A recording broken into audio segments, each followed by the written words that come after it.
Maswerteng hapon po mga ka-STL, narito na po ang resulta ng STL Pampanga para sa araw na to, 2nd draw November 19, 2024. Araw ng Martes, naway ang mga natayaan nyo pong mga numero kanina ay manalo nawa ngayong hapong ito, 4 PM, kaya kunin nyo na po ang inyong mga tickets. Narito na po ang resulta.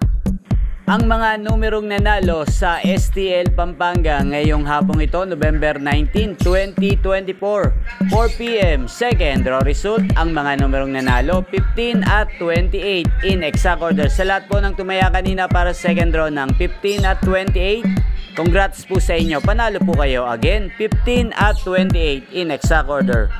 At shoutout po natin ngayong hapong ito sa STL Pampanga si Kuya Chukoy. Kuya Chukoy ng Pampanga, shoutout po sa iyo.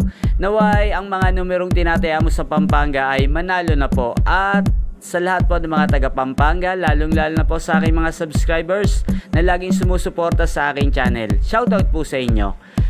Ayan po, inyo pong napanood ang resulta ng STL Pampanga sa channel na to, Roderick Hernandez TV. Maraming salamat po sa patuloy nyo pong panonood at pagsuporta sa aking channel. Huwag pong kalimutang mag-subscribe. Thank you for watching at magkita-kita pong muli tayo mamayang alas 8 ng gabi dito lamang po sa channel na to, Roderick Hernandez TV.